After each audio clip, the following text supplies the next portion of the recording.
Hey, what's good, y'all? Welcome to episode 88 of The Next Block. We have a special episode today, and I know y'all are excited for this one. We have Jonathan K of Messina.One joining us later. But for a second, how you doing, Crypto for Change? I'm doing good, doing good. The market's still been, we're still hot in most things. Taking a look at the, top cryptos out there, you had Solana, obviously, the past weeks making its big run, flipped all the way up to number 4 with Binance, BNB token. But now it's kind of, the heat's kind of coming off of it a little bit. It's fell back to number 5. I've been watching a lot with Ethereum. You had a lot of the claims with Solana running that Ethereum's dead, and now ETH's starting to wake up and Bitcoin Yeah, the dominance is market falling. pumping. Yeah, that's the thing. It's Bitcoin's kind of holding for us, right, in that 43, 40, 44 area, and that's giving way. I think for alt season, you're seeing a lot of stuff happen. That's why I think Ethereum's about to pump. I'm in a couple different chains that are seeing a lot of activity. Base, Optimism. I know Metis was another layer 2. Mantle's probably Mhm. going to be next. I mean, there is a lot that's happening right now that it's almost like predictable. It's just the market cycle that we're in. But Bitcoin runs first, and then once it kind of gets to its topping out, like I said, the Bitcoin dominance starting to fall out. So then you're seeing a lot of these other chains starting to run. I mean, you got meme coin season popping up on every single chain. Even Algorand is out here, getting some hype with Barb Yeah, and Coop bar, man. Coin. And there's a new one with the oranges. I know that was a Or- funny one with Jonathan Woods with his joke, but I'm excited. I mean, obviously bags are up, multiples already, but it's funny because last bull market I kind of came in late, and it's fun being here at the beginning knowing that hopefully the Yep. biggest gains are yet to come. So what are your thoughts right now? Hey, listen, I'm a fan of Algorand and I'm a fan of Cosmos ecosystem, and it is Yeah. pumping, Injective, Osmosis, Cosmos. There's a few other ones, Juno and things of that nature that haven't pumped yet. So they're kind of meme coin type Hmm. right now. But yeah, so I'm excited and then just ready for Bitcoin to really, hit some all-time highs and let everything rotate over. Everyone is happy for sure. I'm Yeah. happy. Do you so Yeah, do you, let's pull up a little chart too. yeah, I was going to say, do you think that we're going to see Bitcoin continue to really pump without any major correction, especially with the idea that this ETF approval is just right around the corner? Or do you think, what are your thoughts there? It's gonna pump like Michael Saylor. I love to follow Michael He Saylor. he bought He's he bought still more. yeah, he's still buying. I'm following El Salvador. They up in profit, so everyone that has been locked in, especially these big institutions, Michael Saylor, they're killing it. And I don't see no reason for it to stop. Kathy Woods is still bullish, Yeah, she's in and my they have city. a great track record. Yeah.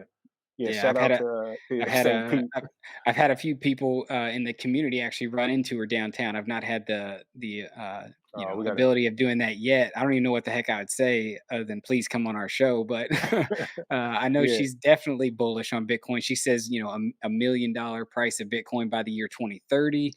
I think, you know, who knows, right? I mean, it definitely could be. I think it could even be higher. You never really know when it comes to crypto, especially with how new so much of this technology is. I mean, Hmm. most people, when I talk to them, they don't, they maybe have heard of Bitcoin, but you start talking Ethereum, you start talking smart contracts, you start talking any of the like technical, like what like blockchain is actually going to disrupt, and you lose them. They're gone. They have no idea what you're talking Exactly. about. That's how you know you're still so early, because at some point, the programming that they put out there, and the the stuff that the advertising that goes through to these people is going to get so hot and heavy that like people are just going to be buying, buying, buying, and that's what we're going to be selling, selling, Facts. selling. Yeah, yeah. I still explain it that they like, what is crypto? I'm like, well, consider it like a euro or a pound or a yen or something like that. It's just a currency that's on the internet. You know what I mean? Yeah. So we're excited. But before we bring our guest on, for sure, let's look real quick. Bitcoin's still popping, Ethereum still popping. Again, like you said, Solana up 27% for the week. It has officially passed XRP, which I know the XRP army is probably like mind blown right Yeah, they're now. they're definitely wondering where the gains are. I definitely say, but I think you're already seeing it. You're seeing the profits. I think from Solana roll into. Yep, I mean, heck, Binance already flipped it back. You're seeing Ethereum start to yep. pump. Ethereum Hmm. is not going to be dethroned from that number 2 spot easily. So people, Solana No. fanboys who just thought y'all were gonna run straight to number 2, you gotta wait a little bit. Yeah, yeah, definitely. So let's get our special guest on the show, and we'll get back to Algorand and get in deep into this. Want to welcome Jonathan K of AlgoFoundry and Messina. Welcome to the show. Hi How's guys, it going, thanks for having Jonathan? me on.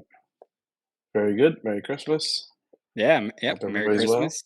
Yeah, doing good, enjoying the, pretty warm weather we're having in Florida. I think Sewell's actually maybe got me beat right now being out I in, got you where beat. he's at. Yeah, he's Yeah, finally warmer than I am, so I don't know what the finally. Yeah. weather's like where So you are. I'm in Singapore, so it's tropical all year round. I was There actually you just go. looking at SeaWorld's background, and I was like, "Oh, palm trees, nice." Yeah. yep, Hawaii. Um, Yeah, yeah. Oh, you're in yeah. Hawaii. So Awesome. That's why it's still yeah, bright. yeah. Yeah, Singapore's So good. It's been a bit of a rainy, wet Christmas, mhm, but the thunderstorms kind of passed within an hour. Kind of Yeah. mm. a little bit shorter than our crypto winter. So Yeah, same it same looks like here. we're breaking out of that now.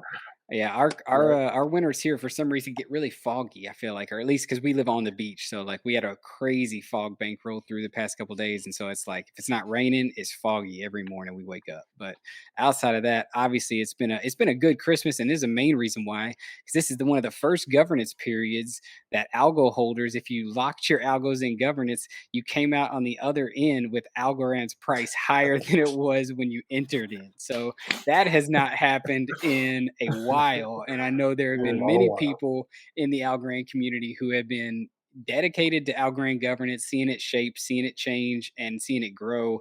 And it's definitely positive to see, you know, throughout the bear market, right? A lot of the platforms that we were using, some shut down, some are still here. New ones like Messina and mALGO are just popping on the Yep. scene. So it's good to still see that growth. And I'm excited to dive in and see from your perspective the success that you guys have seen throughout Algorand's governance this last period. Well, yeah, I mean, I think the biggest thing in the last quarter is, well, most of the guys are all still here, right? Mm, Earlier this Yep. year, we saw AlgoFi kind of choose to exit, which was, I think, a big blow to the market because they Yes. were number one at the point in time, right? And that's not very common, right? How often do you have like your number one DApp decide to be like, okay, we're going to shut down, guys, right? But it shows the resiliency, I think, of the Algorand community.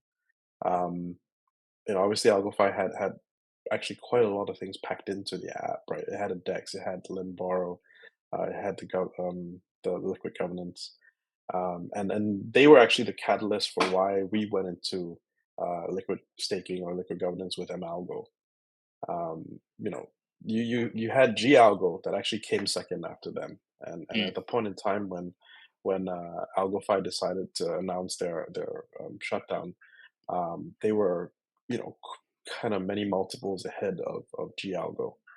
Um, and I think most of it flowed into gAlgo, which is good for the ecosystem, right? Because it stays in. It's not like people were hitting for the exits whilst the price was around 10 odd cents, right? Right. I mean, it was Um, yeah, it was definitely a tough time. I know there was a lot of people who were starting to question, is Algorand going to make it? Just because of where we were at in the macro cycle of crypto, and it just seemed like the bear market for altcoins and a lot of a lot of other layer ones trying to challenge the giants were just starting to fall, left and right. And so, but it is exciting where we're at now with obviously folks financing what they got, but also with what Messina has. So let's first off give us an overview of what Messina is and your role there, and also just a little bit about who you are and how you got into the space. Great. So Messina started life as a bridge.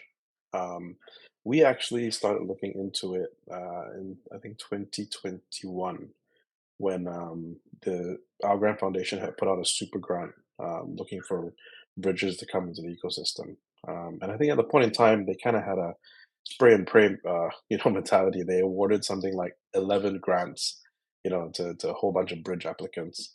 But I think only, a small handful actually made it out to the other side and built a working product. So when we were thinking of bridging, we were kind of asking ourselves, what do people really need, right? I mean, it was not so new at the point in time. It was a little bit evolved in other chains, and you had some high profile hacks already, like the wormhole one that had happened. And we kind of came to the conclusion that a native token bridge made more sense than a wrap token bridge. So what that means is we actually have liquidity pools where people load real tokens in. So, for example, USDC. There's USDC on Algorand, there's USDC on Ethereum, there's USDC on like, I think like 10 chains, right? And if you went to Wormhole, you can't bridge USDC across. If you did, you would get a wrapped version and not the official version of USDC, right? So what we did was we um, built it with liquidity pools in mind, so you could have real USDC on every chain, and when you bridged across, you would receive real USDC on the other side. Um, we thought that was actually a little bit more functional because then, typically with a wrap token, you have to go to a DEX to swap it to get a native token, and that removes one extra step. And I think it's worked out well so far. I mean, we've had, an encouraging amount of volume. Um, I'd say we are more AlgoFoundry as a company, we're more developers than the best marketers in the world. So it's taken us a little while to find our feet in terms of getting products out there and bring awareness for it. But we're quite optimistic about it. Yeah, and I And do think then it's even cool. You talk about the way your all's bridge is a little bit different. I think about even when Pepe bridged over, right? I mean, a lot of people when they Mm. bridge a token, you get this wrapped, or I even see a lot of USDC on like chains like Base and stuff, where it'll be like it'll have a different letter, right, mixed in with like the US. It'll be like USDC BA or something. I don't know. They do all kinds of crazy things. So it is interesting that it is one, it is the actual asset that you're just bridging over, and the liquidity's on both sides. And so that is something that's unique, I think, and pretty cool to see. Yeah, well, so with the liquidity, can you dive in a little bit deeper so we can make sure we all understand? Like, so if we with an example, if you want to give that. okay, well, when you mean with liquidity, so theoretically anyone can put in liquidity and get a share of the fees. But for the time being, we've kept it private, so all the liquidity is our own. Actually, one of the features of this, I mentioned before that a lot of bridges had been hacked, right? And users of the bridge in that case are vulnerable because if you use a wrap token system, what happens is your tokens on on the original chain are actually held in escrow. So typically, what happens is that if it gets hacked, then the native tokens get exploited, and you can't swap your wrap tokens back for the native tokens, which means they're not backed anymore, so they're kind of useless, right? In our case, because you have a native token system, um, the risk is not on the user of the bridge. The risk is on the liquidity provider of the bridge. Because no matter what, you're getting a native token on the other side, right? So that is a useful token to you. Um, the liquidity that's put in, that's the risk, and that's why we've kept it closed up to this point because we've kind of wanted to put our money where our mouth is. Um, we're the ones taking all the risks, not users of the bridge, right? If you use the bridge, you get a native token. You're safe when anytime you want to come in and out. And if ever there's an exploit, it will be the liquidity provider who is at risk, and we're basically proving that it's safe and we're willing to put our money where our mouth is. Mm. Yeah, that makes a lot of sense because, like you said, Wormhole definitely was a hit to the whole industry there. But this type of version, I've never heard of it. So big shout out to y'all. So is there essentially going to be opportunity for others to get involved in the liquidity at some point? Yes. Well, I mean, look, so, I'll be honest, I can't take credit for it to say that it's a new innovation. There are Okay. other Yeah. protocols.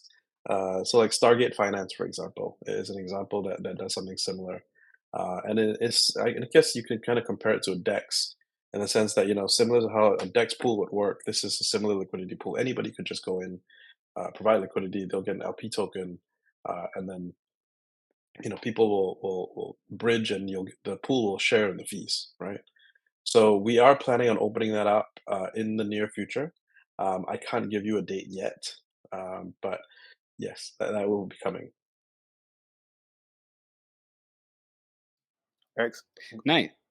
I was just going to say, Go ahead. let's dive into a little bit more of obviously what Messina, and a lot of what, many in the Algorand ecosystem have been trying and testing out for Messina, which would be the mALGO liquid staking token for Algorand governance. Tell us a little bit about, obviously you can give a quick overview of what it is for those who maybe don't know, or new to Algorand, and then also give a little statistics about, this first governance period, what you've kind of seen with that mALGO token.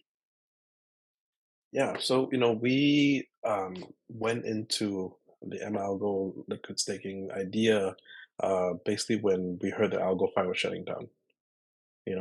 We had actually, I like John a lot. Where we were talking throughout the first half of the year. So when he had announced that, they were shutting down, I think it was a bit of a shock to the entire ecosystem. And I can't say that we were super ripe to jump into Dex or a money market, but we kind of thought to ourselves like it wouldn't be healthy if there was only one liquid staking token running around, which was gAlgo at a point in time. And I had used gAlgo before. I had tried it. I think it's a good product. But always there's always things that you would like to change, right? There's always things you think, oh, I'd like to tweak that a little bit. So for me, when we were kind of like just identifying or assessing the whole market, one thing I didn't like about gAlgo was that you have to unwrap it every quarter, right? Um, and what that actually causes, I mean, it's inconvenient to the user, in my personal opinion, because I have to remember in that small window to go and unwrap it, wrap it again, uh, you know. But then it also causes quite a lot of TVL flux for protocols. If you go and look at the CoinMarketCap or sorry, not CoinMarketCap, DeFi Llama charts for Algorand, and you look at some of the bigger protocols, every quarter there's a big dip for like 1 or 2 days, because that's when everybody's withdrawing their gAlgo, going to unwrap it, and then wrap it again, and then they pump it back in. But so you have this period where there's no liquidity in the system, right? Which I don't think is great for the ecosystem too. Um, and then they in the beginning, I think they weren't charging fees, and recently they went to this fee model where they're charging you on mint. Um, and I mean, I can understand obviously because of the nature that they set it up. The person who mints it receives the reward regardless of whether they hold on to the gAlgo or not. Um, they had, it was better to be that way. But I mean, these are all kind of things that we would have liked to tweak, right? So we came up with our concept, which is mAlgo. So the idea with mAlgo is you stake your token, and it's similar or in concept to what's happening on Ethereum or Polygon or Solana, in the sense that you just put your token in. Um, when the rewards are paid out, it accrues in the escrow pool. So effectively, your one mAlgo is worth more algo, right? You don't need to unstake and stake every quarter. It just continues to accumulate constantly. If you forget to vote, it's okay. You don't lose your yield either or your rewards. We take care of the voting for you. Um, and yeah, I mean, generally the whole driving idea for it was convenience, right? And we're trying to make it well, as we iterate on the product, we try and make it more convenient as we go along. Yeah, I think that's great because I have experienced the G algo, so big shout out to them. But when I tried it, that first entry fee did like kind of put a little fear in me. I was like, why is it less than what I put in? So I am much more comfortable sharing the rewards that I receive. I think that makes a lot more sense, and I'm very passive in terms of checking my wallets and things. So I could sometimes some of my wallets I can go months without really even thinking about or paying attention to it because I know I want to keep my algos for a long time. So this is like a great product for a person like myself for sure. Yeah, and I know there was a lot of people when I first got into the Algorand ecosystem that literally it was one guy that I got into it, and he was wanting to do DeFi, and he was actually using AlgoFi, but every single time, every single governance period, he would forget to vote, and he'd be maybe he'd be on way on business, or he'd just be away from his home during that window, and or he'd just forget, and then he'd miss out on those rewards, and so obviously I'm staked. I've been one of the users using mAlgo this period, and I'm I'm interested to see, obviously once those rewards come to the protocol, seeing that change in value there, because it is nice. And even say I were to stay staked all the way through, I don't have to worry about unminting my mALGO. I can keep it in there even through the next one, say halfway through the next period. Or even if I pull out, I'm still getting the rewards that I earned in the first period, although I might not get the rewards in the second period. So I do love the ability to stay passively staked. And even like you said, definitely when you look at the DeFi llama chart for Algo TVL, it's like mountains. It's literally like it, I mean, and it is trending in the right direction of going up for the most part. But it definitely doesn't look as solid when you look at other chains like Ethereum, Base, Optimism, some of these newer ones that are coming up. Theirs are a smooth, steady growth. You don't see those just massive liquidity pools, and especially with, I would even say, with folks with being able to, um, you know, leverage yourself very easy. Like that's also something I feel like that has, kind of put people in a bind to an extent. And I think, for me as an Yes, investor, I tell I got people, rocked on AlgoFi. yeah, as exciting as leverage can be, you really got to know what you're doing, or else you will get wrecked. And Hmm. there's so many things that people don't even consider. So, but let's talk about so far this period with mALGO. What has been your reaction with, like, the amount of users? I think on your all's website shows 378 holders of mALGO. The current projected APR is about 25%, and then 7.8 million mALGO circulating. What was your all's thoughts going in? How do you guys think you've done so far? And what are your goals maybe for the next period that's about to, start in the beginning of the year? Yeah, well, I mean, I think when we first jumped into this, it was actually a little bit rushed. Um, I kind of ran into the office one day, like very late July, early August, and I was like, "Hey, we should, just go and just go into it and get on with it, right?" And just pull the trigger. And so we had like 6 weeks to really get it up and make sure it was battle tested. So I think my dev team that we put on this, credits them. They did a pretty good job in a short amount of time. And there's quite a lot of thought that needs to go into designing something like this, just in terms of like the UI and all your edge cases, right? Um, so kind of with a short turnaround time, and I'd say, like, again, we're not the best marketers in the world. We are trying to get better at that. But I think when we first went out, we didn't have a super high like target. 8 million was the amount that was committed the first time round, and we thought, okay, for a first round, that's not too bad. And obviously, since just coming out, we didn't have a lot of things in place, right? Like we didn't have the DEX pools, we didn't have a lot of use cases. We actually the audit had already started and it was looking good, but we hadn't received the final audit report yet. So over the last quarter, since the quarter ended in October, or the commitment period ended in October, a lot of that's come through. So we've completed the audit and we'll be releasing the final audit report very soon. Um, I think with that also we're launching with other platforms for use cases. So I can't mention names right now because we haven't actually gone live, but there'll be more things you can do with your mALGO. And I think with those things in place, I'm hopeful that, especially people like yourselves, thank you for your support. But they've tried it the first time, they get a little bit of confidence in it. They actually see how it works and understand the differences. And we're hopeful that we can get more people supporting us and coming in together with us the next time around. I don't really have a hard number target. I'll be honest. I don't really think we don't really think in those terms. But just emphasizing on the convenience factors, like I said, I hope we're hopeful that more people will keep um, finding that it's useful for them. And I think one of the other things I wanted to highlight, so we have convenience in the sense that um, when you commit, you don't have to uncommit, and you can, like you say, stay staked in, right? The exact things that you guys are saying, like I'm super guilty of those things myself. Like so is my partner. We forget to vote sometimes. We forget to look at the things, and we're all Algorand maxis. So you think, Jesus, how did these guys forget, right? But just life happens, right? Too busy And chasing you're so meme busy. coins. Yeah, I mean, things happen, right? So you just gotta Yes. get on. But one of the things that we found was we also want people to have the freedom to exit whenever they want. Mm. I mean, I think that for me is truly being liquid, right? So when we conceptualize this, we also built it in so that um, you can withdraw and unstake anytime. You don't have to wait till the end of the quarter. You can only stake at the beginning of the quarter because obviously that's how the Algorand reward system is built, how the governance system is Mhm. built. But we wanted to have a system where if people wanted to get out, they could at any time.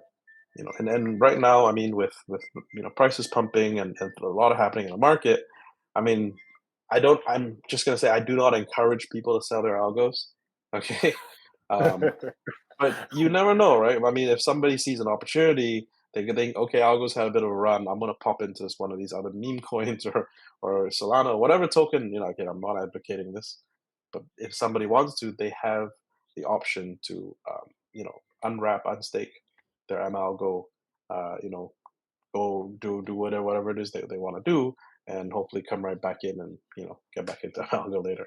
Yeah, and one thing I want to add or just ask, kind of, you kind of mentioned it, obviously, you might not be able to shed the details, but I do think Euro's platform will grow and start to steal some of that share from the giant right now, which is Folks Finance as far as governance, outside of obviously just vanilla liquid governance.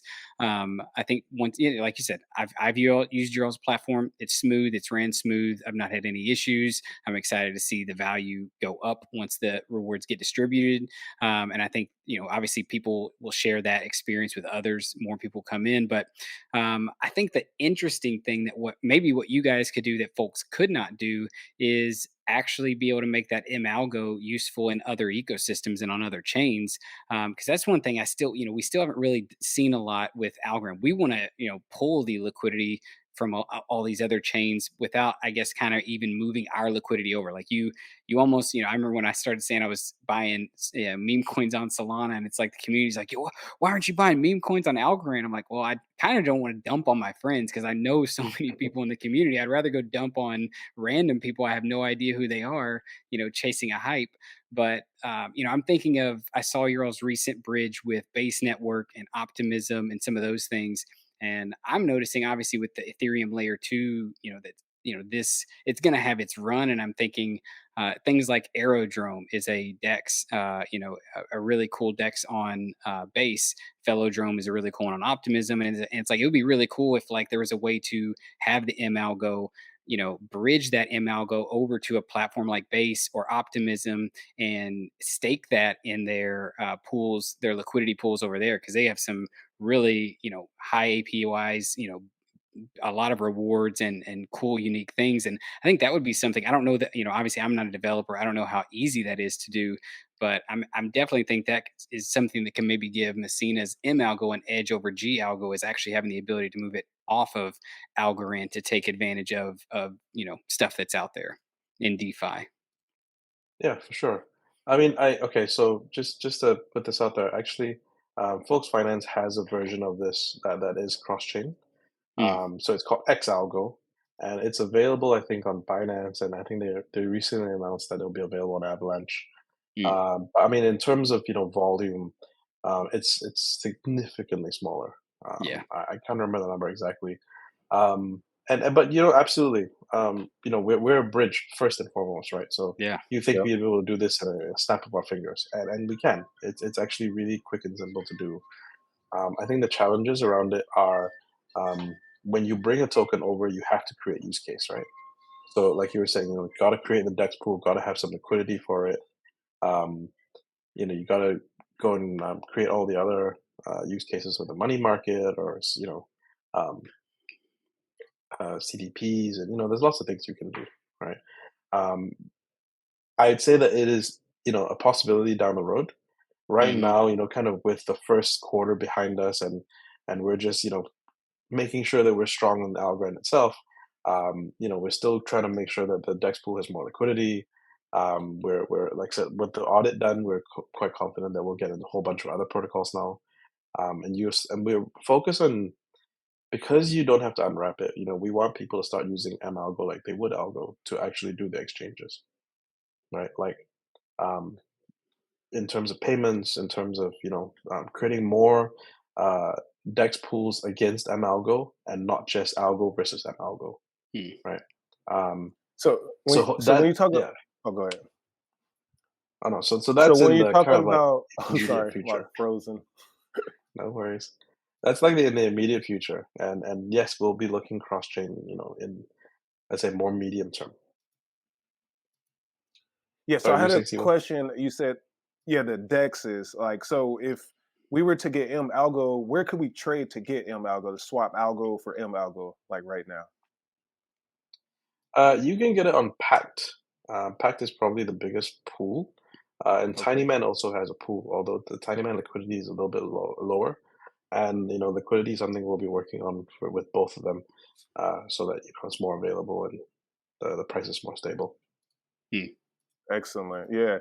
So yeah, that's definitely the future because I see it again. I'm a big fan of the Cosmos ecosystem, and they have a platform called Stride that does a similar type of with staked assets over there that are liquid. And then yeah, they have essentially just become a regular asset that people will use it just as normal as a different asset. And I do like the mAlgo logo and all that, so I like to look at it in my wallet. It looks really Thank good. you. So yeah, kudos to y'all. Yeah, yeah. It's a good design. And I would like to definitely like Crypto for Change said, see it cross chain because at the same time you can then still earn rewards on the Algorand governance. And then that's amazing. And then it leads to I want to talk a little more about the voting with mAlgo.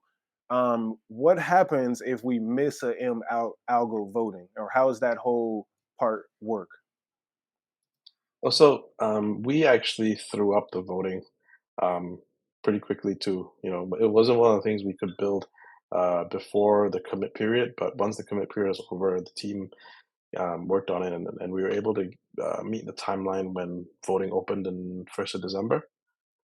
So the way it works is as long as we take a snapshot of who was an mAlgo holder at the time of commit, and if you were, then you are eligible to vote. If you only got it later, then you're not eligible to vote. And so what happens is if you don't vote, then we kind of just go with whatever the majority win, and that applies to everyone. That makes sense. Very simple. Let's take a moment to do our commercial break. Everyone get some water, and then we'll be right back to finish off the rest of this conversation.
Hey, welcome back, y'all. Episode 88 with Jonathan K of Messina.One and AlgoFoundry. All right, so we're back.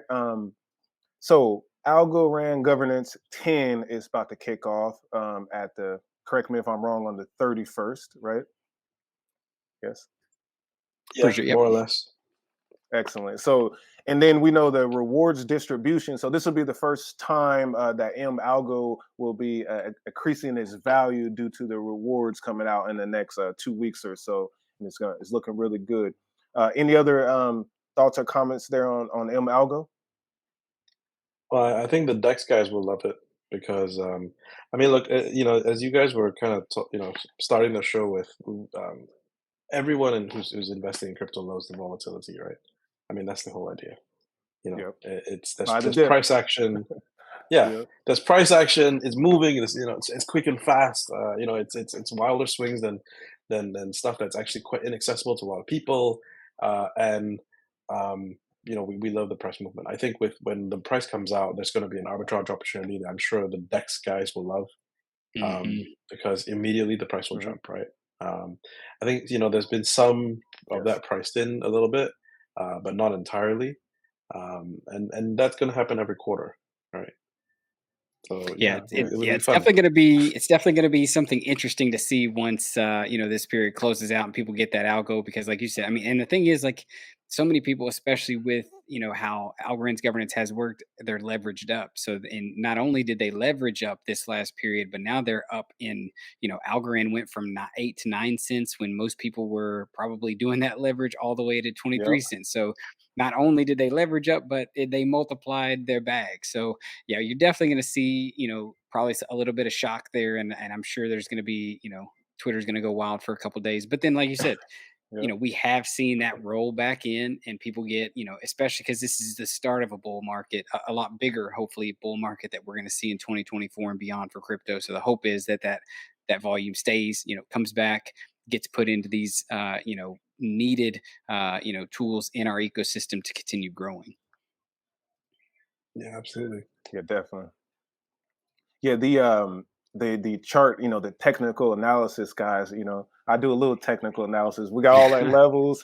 Each one that gets broken, more excitement, and then you start to tell the friends and the family, like, hey, you got to hop back in. Crypto is back, and that's where the vibe is right now. So Yeah. it's good to get that conversation. We always do the judgment of like, has one of your friends or families asked about crypto? Are they talking about the bitcoins, right? Yeah. And they are. They're starting to Yeah, talk about I've it. actually Yeah. had somebody start to buy. So, I've had a few friends actually starting to buy some crypto in decent amounts, I would say. Like they're starting to Mhm. see, they're dipping their toe in some big ones: Ethereum, Bitcoin, Link, Polygon. Obviously, pushing them to Algorand. And the easy thing is, Yeah. and the reason why I love what Messina is doing is because it would be so hard for me to try to convince someone to, do. Something like Algo with folks finance because there is a lot of steps there that I think a lot of people are not comfortable with if they're just getting started. And so it'll be so easy this time around. Even when I'm thinking back to AlgoFi's vaulting system, like a lot of the people I was showing with that, it was still from a user interface Yeah. standpoint very confusing, especially for older people who weren't tech savvy and not as comfortable being on a computer. And I love the fact that with mAlgo, literally all they got to do is connect their wallet, which is an easy thing to show most people how to do. You mint it, you get the mAlgo, and then it's just there in your wallet, and you can see it. So I am excited. I am excited with a lot of people I've seen buy into Algo over the past, couple months with the excitement coming back into the space that mAlgo hopefully will have a lot more success in the coming governance. Do we want to switch off and go over a little bit to what AlgoFoundry has as well? Yeah, Yes, I'd love we to. should. Oh, one. Could we do one more? There's one more development that y'all dropped, and we didn't talk about it. The NFT bridge, right? Mm. That's something that we just came up across. So, can we talk a little bit about the NFT bridge, a breakdown of what it is and how it works? Sure. Um, when we started this whole bridging expedition, I'd say it was because of Algorand. Like I said, because they called for the super grants. And actually, the truth is, when we were talking to the foundation about funding, they decided that they did not want to fund an NFT bridge. So when we first built it, it's I mean the one that exists today actually does not serve Algorand. we actually worked with a GameFi project, who's friends of mine in Singapore, called DigiPals, and they're on the Cronos ecosystem. And the whole reason they launched on Cronos was because Crypto.com was one of the early backers of it, right? So credit to them for being able to raise money from Crypto.com. Um, and then they wanted to go, cross chain because they kind of saw an opportunity, and they chose Polygon. So they reached out to us and said, "Hey, can you do this?" And I was like, "Yeah, sure. Like it's possible."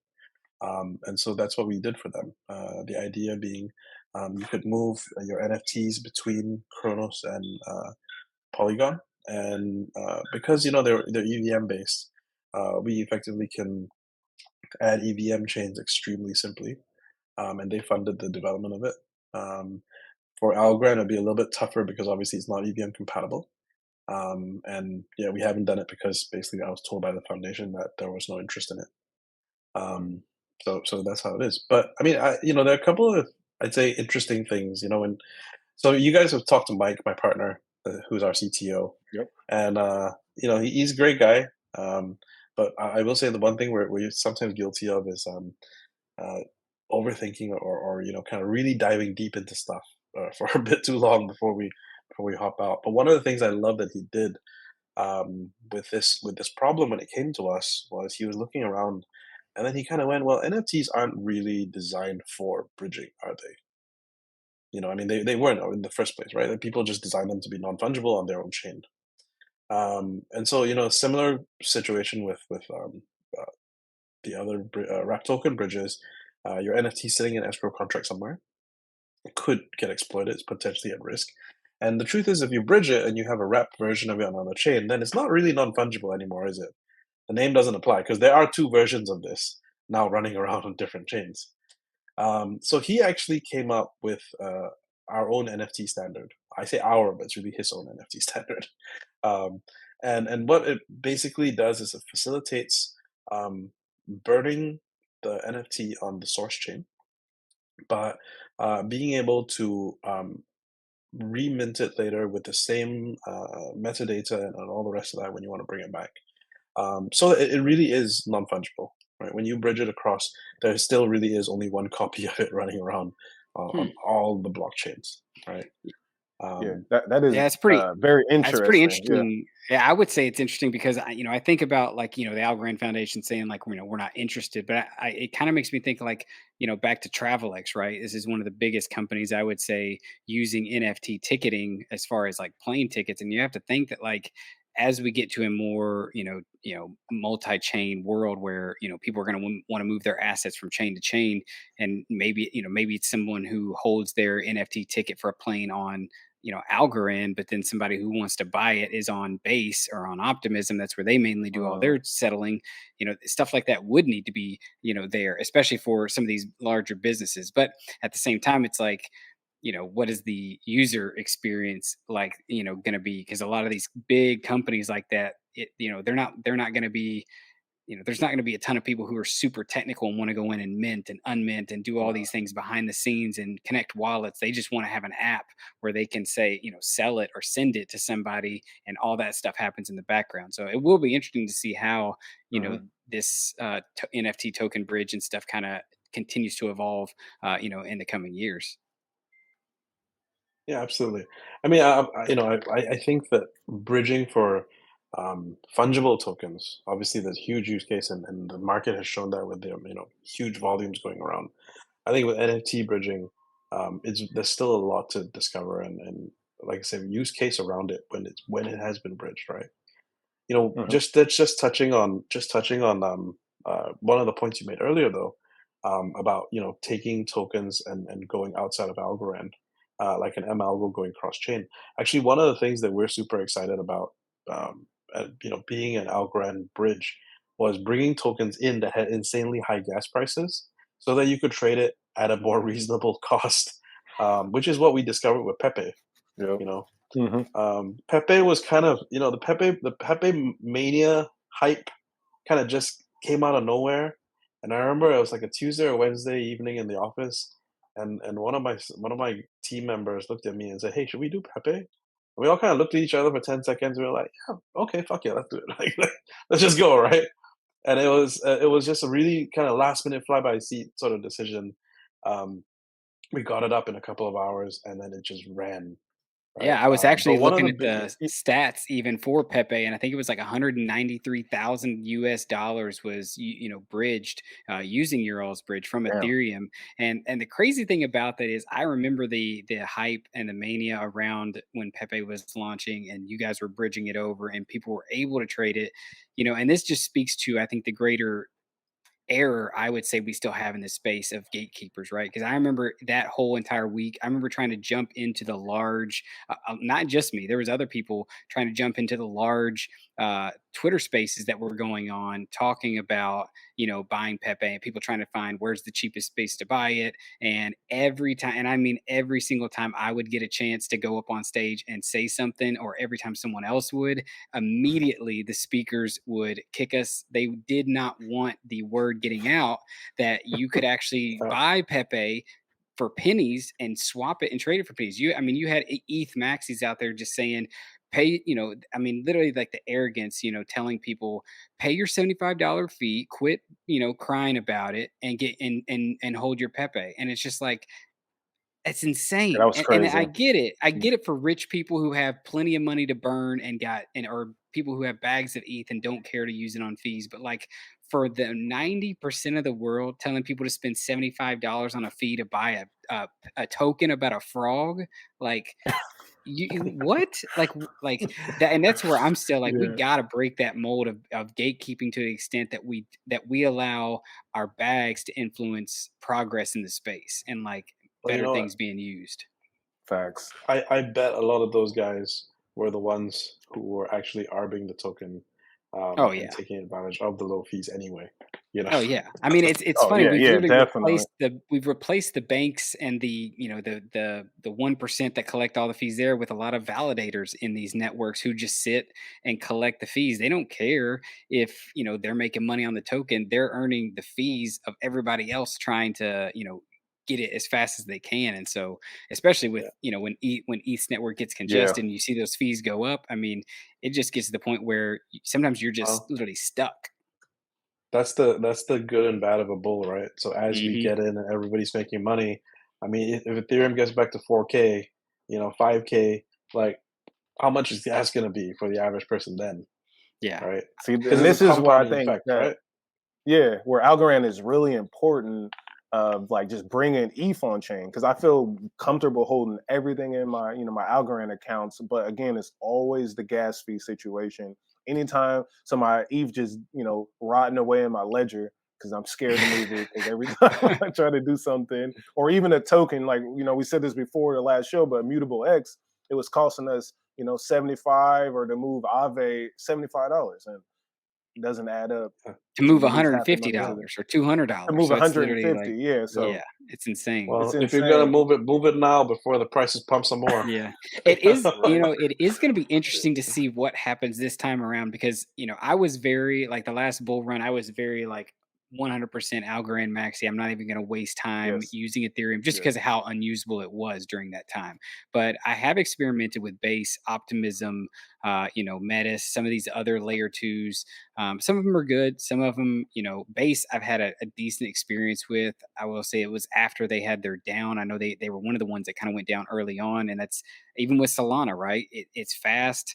I will say swapping, it's not been the best experience because there's a lot of No. failed transactions. So I think Algorand still can shine in that, but it will be interesting to see when Ethereum gets to this, 4K, 5K, even pumps higher, and the fees get so Yeah. exorbitant on the main chain. What will these Mhm. layer twos be able to handle? Will they be able to stay on? Will they be able to stay up and running smooth and keeping everything cheap? Because if they don't, that's when I feel like, are we going to have to start talking layer threes and layer fours before people just realize why Well, not Algorand? yeah, absolutely. Well, I mean, look, Algorand, we're big supporters of it, right?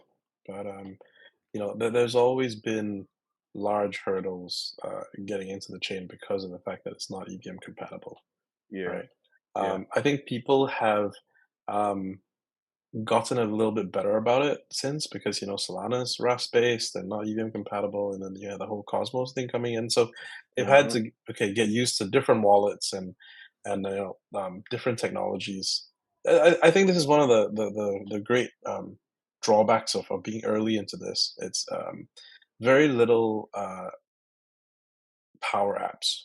I mean, I'm not saying that there should, I don't advocate one or two apps having all the power, but that's naturally what happens. When you have a very good UI, a very good product, and people flock to it, right? Like, I don't think people want to know how to work 6 different wallets to be on different chains, right? They Heck, like they No, people want can barely what? even handle no. one Yeah, bank account. right. Yeah, that's where I'm at. I need a super wallet, honestly. Yeah. And Yeah, it That's what needs to it be is. and secure. Like people need to know that like when they put these assets here that they don't have to worry about hacks and bridges going down or exploits in yes, the code that, cuz you guys can publish your audit, right? But 90 something percent of normal users wouldn't even know what they're reading if they go through that audit. Like they would still need yes, somebody to really explain to them like, "Hey, is this good? Is it safe? Is it not?" And even then, I've seen plenty of things audited that still get hacked. So, we're still at the space where, there is still a lot of trust in this trustless era, right? yeah. Yeah. Well, I mean, but again, that's where I think consolidation will come, and apps will Mm. develop and get better. I mean, okay, if I can deviate for a really quick bit, Yeah. but truth is, Messina, we saw the opportunity when the super grant came for the bridge, and so we went for that.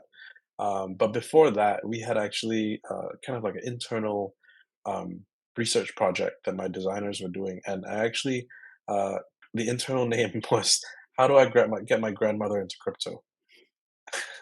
Um, Makes we were sense. all Yeah. there. Yeah, we were all there when the iPhone first came out. And I had bought the first iPhone, and it was really cool, but it wasn't so usable back then. Mhm. And then 5 6 versions later, my grandmother's ordering food delivery or an Yeah. Uber, you know, Yep. and like that quantum leap in usability is what we're all hoping for with blockchain, right? Where our grandmothers are actually finding it useful and hopefully bringing in more volume, and that's where things get more sustainable and prices pump even more. Yeah. Right. I'm um, So like, far I'm it like, doesn't look like Grandma, I the need some money. right. yeah, So far yeah, so far it doesn't look like the Saga phone is replicating iPhone's True. success from some of the things I've seen on Twitter. So maybe Algorand should make a phone or something that can make everything simple. Who knows? Right. yeah. All right. So let's jump into AlgoFoundry, right? So can we do a breakdown of AlgoFoundry and then talk about some of the other products and things that y'all have out or working on?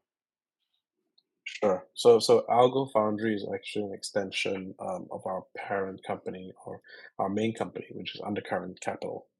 So Undercurrent started life as a multi-chain dev shop, and we had built I'd say projects for on all sorts of different chains, and we actually worked with one of my very close friends to build on Algorand when Algorand first came out, and then kind of fast forward, we met the foundation. They were like, "Oh, you guys are the ones behind all this," and they found out that back then it was even harder to get developers to develop an Algorand. They were like, "Could you run a venture studio for us and help train developers?" And we were like, "Yeah, we've experienced with that." So AlgoFoundry was born January 2022. It was actually negotiated under the previous CEO, but when Stacy came on board, I think it was one of probably her first few acts as the CEO to sign off on our partnership. And that's where we kicked off this wild ride. Um, so the two um, priorities of the Algo Foundry, one is to help build and bring more dApps to the ecosystem. So as a venture studio, we work with founders or we work with the foundation to identify infrastructure or products or missing gaps, in the ecosystem, and then we try and work with founders to fill them. The second priority, like we said, was to train developers. So we put out a training program. We actually created one. Um, I think it took us about 6 months to get it all really down. And I think the uniqueness of our training program, as opposed to stuff that's being put out by the foundation or anyone else, is that we do accreditation. So I guess I'll spend a short bit on that first. When you take our course, we actually do a test at the end of it, and if you pass, then we issue a certificate. So there's 3 levels, kind of like think of it like beginner, expert, and like or beginner, medium, and expert. Um, and at expert level, if you pass that, you should be good enough. You should be strong enough to develop an app, um, you know, adapt like full scale, right? And because of this accreditation, we actually got a lot of interest from universities. So we then partnered up with with the University of Marrakesh. We ran a course for their master's program where I think we had about 200 plus students take the course and all get certified to be Algorand developers. Mike recently was teaching at NTU, which is the Nanyang Technological University in Singapore. I think it's like a top 10 university in the world. And he was teaching their master's course for an Algorand on how to code an Algorand. Um, so that was kind of like one of the big successes and one of the big things that we've been excited about because I think like not to knock the foundation, but they had like the ACE program and they had all those things, but I think we've had more traction than they had Yeah, getting into yeah. universities and working with them. You know, Mhm. we've also worked with like some universities in Kenya, university in Georgia. We're actually looking at someone in Canada right now. They're going to pop by next month and do bring a bunch of students to visit us. So the education program for me was something that was very exciting because it empowered developers and prepared them to actually develop an Algorand, which we just had a shortage of, right? Um, Yeah. I think since So I then, think some what things obviously have oh, changed. go ahead. Oh, sorry. I mean, some things have developed. John Woods is coming out with his Python stuff next year, which is exciting. And we look forward to expanding on that and kind of providing material with the Pythons so that we can certify more developers, especially kind of these masters level students, to contribute to the Algorand ecosystem. And I think it's because of this accreditation that we do that we're able to get in those doors that most people can't. Yeah, I would say because I remember when y'all was in Morocco or Marrakesh, and I was following because I know Bilal Algorand fame out there, and I was like, "Oh, this is amazing!" Because I'm not a developer, but I do appreciate the education, and I'm like, "This is what Algorand really needs is to get the younger people who haven't been all in the EVM and all these other spaces, and to get them directly onto a great chain and then get educated." And then y'all have the Messina, y'all have products that are truly proven, right? And then you can be like, "This is what we built." So it's there, and it's not just theoretical or anything of that nature. So I think that is huge, and y'all Venture Studio. So shout out to y'all. Thank you. So yeah, I guess let me touch. Well, shout out to Bilal. He was the one that facilitated the University of Marrakesh Yeah, connection. So got to recognize that. yeah, And we're hopeful. We're really excited about continuing that. I think the challenge of that is actually running a team that does the assessments full time. That is not an easy operation to run, but it's been great fun. And with the venture studio, I think we've done. I'd say again, we're not the best marketing, so we've done a lot that maybe people don't know about. For example, we built AlgoSafe.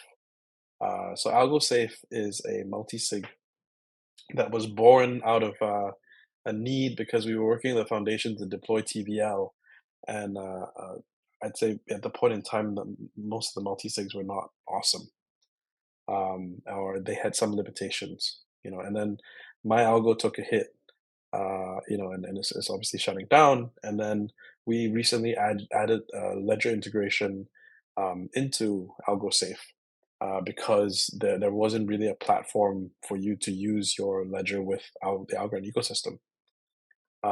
So that's actually a tool that I think everybody in my office uses on a daily basis, and quite a number of the foundation people use it now because obviously they funded it. Um, and I, with kind of the scene changing and wallets coming in and out, we're hopeful that more people will discover it and use it for themselves or at least try it out. and see how useful it can be to protect your assets. Um, One question I would have is what do you expect, especially with AlgoFoundry being an educational platform and John Woods, and the team bringing in Python, what level of, or I guess what do you think will come in 2024 because developing will be a little bit easier on Algorand and obviously like I said, we have the tools like right that are there. I feel like there's tons of teams that are willing to, if you have a good idea, reach out to people, like Algo Foundry. There's definitely all the tools are there, and the coding is about to get easier. What are your expectations for 2024 in that realm? well, I think it's going to be exciting, but it's also going to take time. So I preach patience, right? Um, John is doing something that's pretty like a pretty massive undertaking, right? Making it available to all Python developers, and we know that there's like millions of Python developers. So theoretically, you can have just shit ton of people flow in, right? Whether that happens or not, obviously there has to be some form of attractiveness or incentiveness for people to actually want to come in and develop on it. And I think even experienced developers, coming in to use it for blockchain for the first time, there will be a discovery period, trial period. And obviously, like I think that security at the end of the day is the uh, topmost concern for everyone.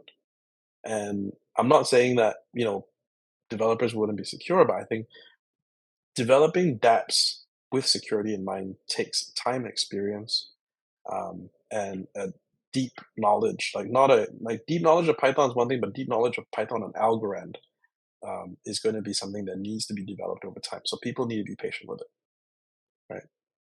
I think we'll see some great things, but yeah, I mean, I don't expect it to be like 5 days after it launches, right? That we got 100 dApps out. Yeah, that's not going to Right, happen. right, right. No, definitely. Obviously, anybody who's thinking that. I mean, the only way that would happen is if Ethereum and everything, a lot of other things break, and people are just like, "Well, there's Algorand." No, but I Yeah, definitely think, maybe. or unless some investor pumps a whole lot of money into Algorand, where marketing, right? I mean, that's been a lot of people's thing with Algo is that it's got the tech, it's got everything there, but the marketing of it to actually attract the people and attract liquidity and make it stay has not been there. So maybe that's something also that we'll Well, see a big shift in 24. I mean, I think, again, from our perspective, we've been in this market for a long time. I mean, whilst, we can say that I don't think there's a lot of marketing for Algorand, but people know the chain. Oh yeah. It's not like it's not like you walk out and, you talk to people and you go, "Algorand," they go, "What?" You know? Yeah. They know the chain. Um, and I believe that people who have heard it naturally would be curious and will look into it. But yet people have chosen not to flood into it, especially in terms of developers and creating dApps on it. Yeah. Um, I don't think it's just marketing, right?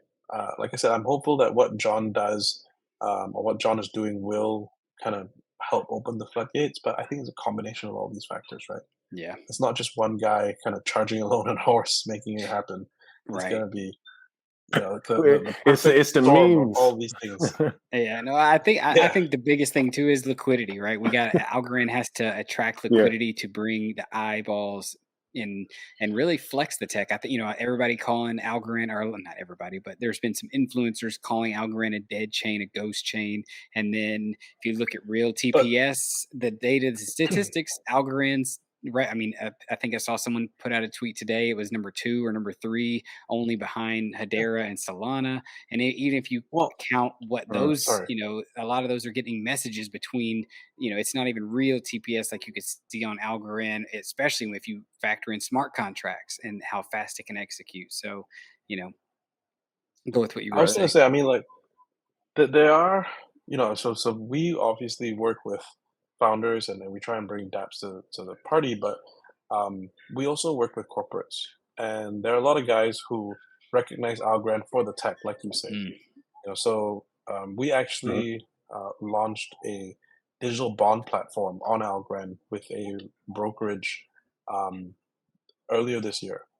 The thing is, because they are fully regulated KYC AML, so it's a walled garden, right? It's hmm. not like DeFi. You can't just go there, connect your wallet, and use it. You have to be a KYC AML customer of the brokerage to be able to participate in this product and use it. But they're in their second bond offering right now, and they actually have 100 million in TVL locked on the Algorand chain, Wow. right? 100 Like million? this is not so. Yeah, I Mm. mean, yeah, $100 million. This is actually not something that's widely known because they're not DeFi. It's not something that people can widely access. It's not something I can put on DeFi Llama because they don't Yeah. recognize it. But Right. there are actually quite a lot of people, corporates, who recognize the tech.